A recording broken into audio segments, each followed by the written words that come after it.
आज का हमारा टॉपिक है प्रसमाधि फलन या हार्मोनिक फंक्शन। एक हमने पहले पढ़े थे विश्लेषिक फलन, उनको कहते थे या तो विश्लेषिक कह देते थे या फिर एनालिटिक कह देते थे या फिर होलोमॉर्फिक कह देते थे, और ये क्या है, हार्मोनिक है। ठीक है, तो दोनों में थोड़ा अंतर है। तो एग्जाम में जो क्वेश्चन आए तो उसके अकॉर्डिंग अगर इंग्लिश में आए तो इनके जो नाम है उनका थोड़ा ध्यान रखना। फिलहाल पढ़ते हैं इसको, क्या है ये।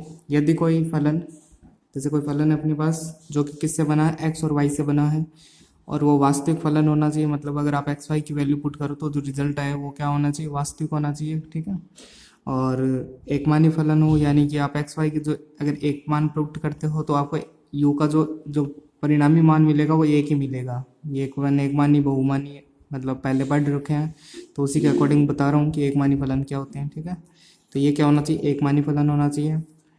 अब फलन है तो फलन का कोई प्रांत होता है, तो कोई प्रांत डी है इसके पास। ठीक है, उसमें ये परिभाषित है। तब उसके प्रथम कोटि के जो आंशिक अवकलज है वो डी में सतत होने चाहिए। ठीक है, तो इसके प्रथम कोटि के अवकलज निकाल लो, प्रथम दो कोटि के, यानी एक बार पहले अवकलन करो। जैसे आंशिक अवकलज की बात कर रहा है, यानी एक्स के सापेक्ष अवकलन करना है पहले, तो फिर वाई के सापेक्ष करना है, और कितने कोटि तक के करने हैं, दो कोटि। तो ये दो कोटि के अवकलन निकाल लिया अपन ने। ठीक है, अब ये क्या होने चाहिए, डी में सतत होने चाहिए। तो आपका जो प्रांत होगा ना, जो सेट होगा उस सेट में ये सतत होने चाहिए। सतत की कंडीशन अपन जानती हैं। सतत की कंडीशन अपन क्या जानते हैं, जो लिमिट, उस फलन की लिमिट ले लेते हैं और उस फलन पे उसकी फलन की लिमिट ले लेते हैं, और उस जिस लिमिट पर अपन ने लिया है उस लिमिट पर फलन का मान बराबर होना चाहिए। ठीक है, तो उसको अपन सतत कह देते हैं। इतनी बात होने के बाद ये लाप्लास समीकरण को संतुष्ट करना चाहिए, यानी एक्स के सापेक्ष दो बार अवकलन, फिर वाई के सापेक्ष दो बार अवकलन, इन दोनों का योग जीरो होना चाहिए। तो ऐसे फलन को प्रसमाधि फलन कहते हैं। ठीक है, तो अपन को ये तो टोटल इसकी डेफिनेशन हो गई। आपका यहाँ पर जैसे आपको जो क्वेश्चन में दिया जाएगा वो आपको वास्तविक एकमानी फलन ही दिया जाएगा, और वो किसी न किसी डी में परिभाषित होगा, और प्रथम कोटि के अवकलज डी में सतत होंगे। इतनी चीज़ आपको ऑलरेडी देगा, तो ये चेक नहीं करनी होती है आपको सिर्फ प्रसमाधि चेक करने के लिए आपको सिर्फ लाप्लास समीकरण को चेक करना होगा बस। ठीक है, तो इस अगर ये संतुष्ट कर गई तो प्रसवादी है, और ये संतुष्ट नहीं करी तो प्रसवादी नहीं है। इस पर कुछ सवाल देखते हैं। इसको चेक करना है कि प्रसवादी फलन है क्या। ठीक है, तो आपको बस इतना चेक करना है कि लाप्लास संतुष्ट हो रही है नहीं हो रही है। तो देखो यू का एक्स के सापेक्ष दो बार अवकलन करना है, तो यू का दो बार अवकलन करते हैं।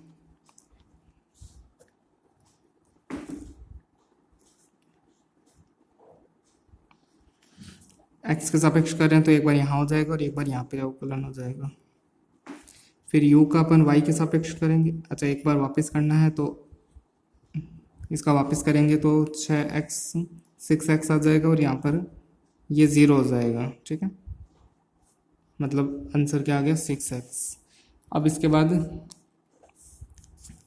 u का y के सापेक्ष अवकलन करेंगे, तो y देखो यहाँ पर तो जीरो हो जाएगा, यहाँ पे आ जाएगा 6xy, और फिर y के सापेक्ष वापस अवकलन करेंगे तो ये हो जाएगा माइनस का, y के सापेक्ष कर रहे हैं तो माइनस का 6x हो जाएगा ये।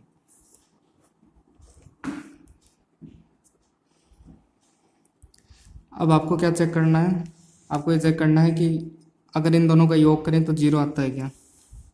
मतलब इन दोनों का योग करें तो अपन को फिर इन दोनों का योग करना पड़ेगा, और इन दोनों का योग करेंगे तो जीरो आ जाएगा। ठीक है, तो इसका मतलब लाप्लास संतुष्ट हो रही है, और लाप्लास संतुष्ट होती है उसको ही अपन, इस फलन को अपन क्या कह देते हैं, प्रसमाधि फलन कह देते हैं। ठीक है, यानी 1+2 समीकरण 1 और 2 को अगर मैं जोड़ूं तो ये दोनों जुड़ जाएंगे,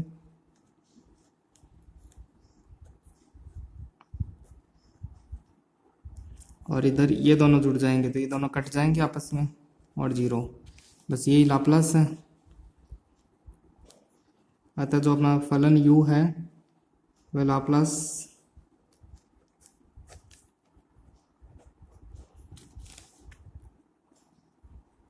संतुष्ट करता है। अब u लाप्लास संतुष्ट करता है, अतः u प्रसमाधि फलन है। बस इनको ही प्रसमाधि फलन कहते हैं जो लाप्लास को संतुष्ट कर देते हैं। एग्जाम्पल 2 देखिए, इस पे एक एग्जाम्पल और देख लेते हैं। u का पहले x के सापेक्ष, तो ये x के सापेक्ष करेंगे तो ये आ जाएगा माइनस का साइन x, फिर इसका वापस अपन x के सापेक्ष करेंगे तो ये हो जाएगा माइनस का कोस x कोस हाइपरबोलिक y। अब y के सापेक्ष करेंगे तो y साइन कॉस हाइपरबोलिक का अवकलन साइन हाइपरबोलिक होता है और साइन हाइपरबोलिक का कॉस हाइपरबोलिक होता है। तो यहाँ पर कॉस हाइपरबोलिक का अवकलन करेंगे तो जो कि साइन हाइपरबोलिक होता है। तो y के सापेक्ष करेंगे तो कॉस x, इसका करेंगे तो ये हो जाएगा साइन हाइपरबोलिक।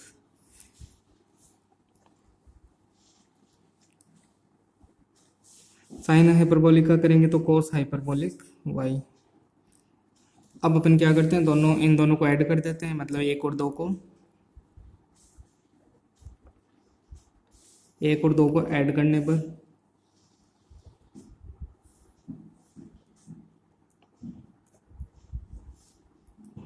एक और 2 को ऐड करोगे तो ये इसमें ऐड हो जाएगा, ये पॉजिटिव है ये नेगेटिव है, कट जाएंगे तो ये 0 आ जाएगा।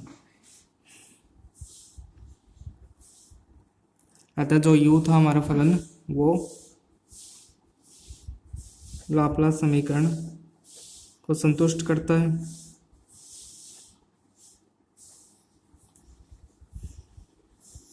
अतः u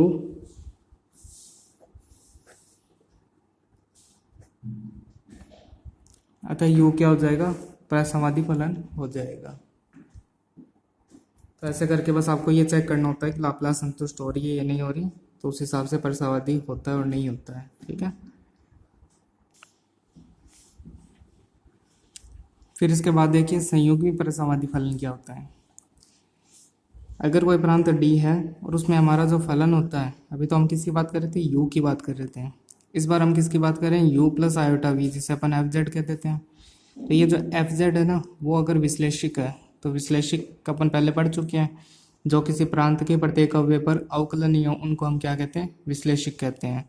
तो अगर ये जो फलन है वो D के प्रत्येक बिंदु पर, किसी प्रांत के यानी D के प्रत्येक बिंदु पर अवकलनीय है, तो ये क्या हो जाएगा, विश्लेषिक हो जाएगा।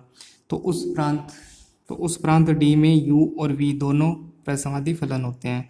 यहाँ ये ऐसे कहना चाह रहा है कि अगर आप fz है ना, इसको अगर आप ऐसे चेक कर लो कि विश्लेषिक है, तो आपके ये जो u और v है ना, ये अपने आप ही क्या हो जाएंगे, प्रसमाधि हो जाएंगे। मतलब u भी लाप्लास समीकरण को संतुष्ट करेगा, और फिर जब अपन v को चेक करेंगे ना, तो v भी लाप्लास समीकरण को संतुष्ट करेगा, ये ऐसे कहना चाह रहा है। फिर अब जो u और v है ना, वो दोनों प्रसमाधित हो गए, लेकिन इनको बोलेंगे क्या, u और v को संयुग्मी प्रसमाधि फलन कहेंगे। ठीक है, या फिर केवल संयुग्मी प्रसमाधि या संयुग्मी फलन भी कह सकते हैं। ठीक है, तो इसको कहते हैं संयुग्मी प्रसमाधि फलन। तो यहाँ बात क्लियर हो गई कि जो अपना फलन है वो अगर विश्लेषिक है तो u और v अपने आप ही क्या हो जाएंगे, u और v को चेक करने की जरूरत नहीं है, वो अपने आप क्या हो जाएंगे, प्रसमाधि फलन हो जाएंगे। अब जैसे आपको एक एग्जांपल दिखाता हूँ। हाँ देखिए, ये हमारा फलन है e की पावर z। अगर मैं कोई भी प्रांत लूँ तो a की पावर z का अवकलन संभव है। क्या होता है, a की पावर z का अवकलन a की पावर z ही आ जाता है। ठीक है, तो अगर किसी भी प्रांत में मैं a की पावर z का अवकलन करूँ तो वो हो सकता है। तो fz क्या है, विश्लेषिक फलन है।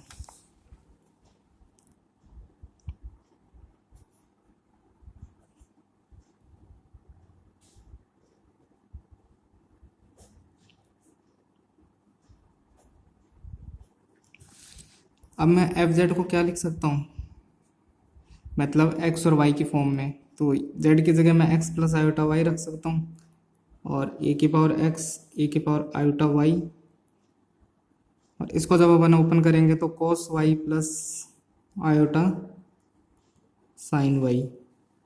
ठीक है, अब इसके बाद इसको इससे गुणा कर दूं तो u बराबर क्या हो जाएगा, e की पावर x cos y, और इसको इससे गुणा कर दूं तो e की पावर x साइन y।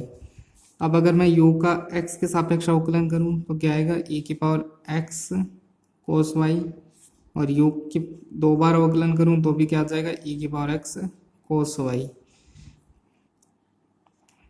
ऐसे ही मैं एक बार u का x के सापेक्ष हुआ है, u का मैं y के सापेक्ष भी करूंगा एक बार।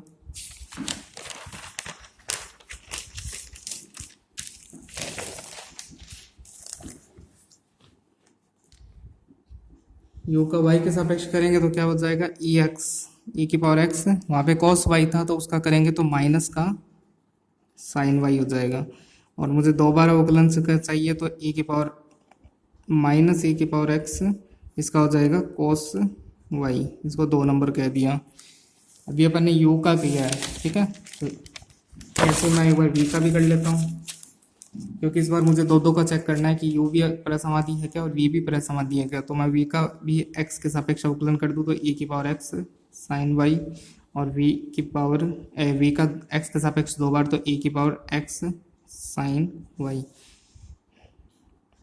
अब ऐसे ही v का y के सापेक्ष कर देंगे तो साइन का अवकलन कोस हो जाएगा।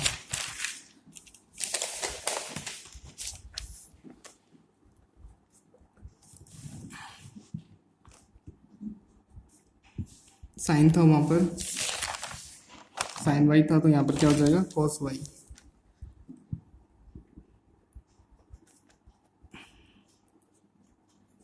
और फिर cos का क्या हो जाएगा, माइनस का साइन y। अब अगर 1 और 2 को ऐड करूं मैं तो u का x के सापेक्ष 2 बार अवकलन और u का y के सापेक्ष 2 बार अवकलन ऐड हो जाएंगे। तो u का x के सापेक्ष जो अवकलन था ex cos y, और यहाँ पर क्या है, माइनस ex cos y, तो दोनों ऐड हो जाएंगे, ये 0 हो जाएगा। तो यानी u क्या है, u प्रसमाधि फलन है। ऐसे v का कर देते हैं, 3 और 4 को जोड़ दूं मैं तो v का x के सापेक्ष और v का y के सापेक्ष अवकलन कर देते हैं। तो v का y के सापेक्ष ex साइन y और माइनस ex साइन y, ये दोनों ऐड हो जाएंगे। तो आता है v भी जो लाप्लास है उसको संतुष्ट कर रहा है, तो प्रसमाधि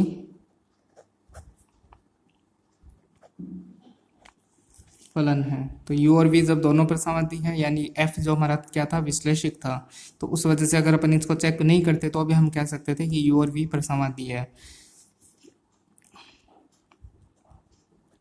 अतः u और v को संयुग्मी कहेंगे, ठीक है, एक दूसरे का संयुग्मी प्रसमाधि फलन कहेंगे।